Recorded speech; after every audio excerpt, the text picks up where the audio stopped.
شروع کرتا ہوں اللہ تعالیٰ کے نام سے جو بڑا مہربان نہایت رحم والا ہے۔ حضرت سلمان فارسی رضی اللہ تعالیٰ عنہ سے روایت ہے کہ نبی اکرم صلی اللہ علیہ وآلہ وسلم نے فرمایا،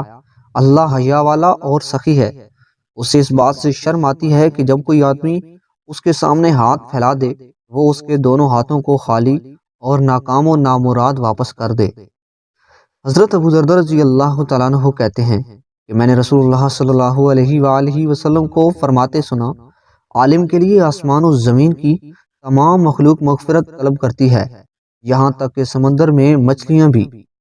حضرت عبداللہ بن مسعود رضی اللہ تعالیٰ عنہ سے روایت ہے کہ آپ صلی اللہ علیہ وآلہ وسلم نے فرمایا، جب آدمی ثواب کی نیت سے اپنے اہل و عیال پر خرچ کرے بس وہ بھی اس کے لیے صدقہ ہے۔ حضرت انس بن مالک رضی اللہ تعالیٰ عنہ سے روایت ہے کہ نبی اکرم صلی اللہ علیہ وآلہ وسلم نے فرمایا، جس نے کسی کو علم دین سکھایا تو اس کو اتنا ثواب ملے گا جتنا کہ اس شخص کو جو اس پر عمل کرے، اور عمل کرنے والے کے ثواب سے کوئی کمی نہ ہوگی۔ حضرت رافع بن رافع انصاری رضی اللہ تعالیٰ عنہ کہتے ہیں کہ ابو بکر صدیق رضی اللہ تعالیٰ عنہ ممبر پر چڑھے اور روئے، پھر کہا، رسول اللہ صلی اللہ علیہ وآلہ وسلم ہجرت کے پہلے سال ممبر پر چڑھے، روئے، پھر کہا، اللہ سے گناہوں سے عفو درگزر اور مصیبتوں اور گمراہیوں سے عافیت طلب کرو، کیونکہ ایمان و یقین کے بعد کسی بندے کو عافیت سے بہتر کوئی چیز نہیں دی گئی۔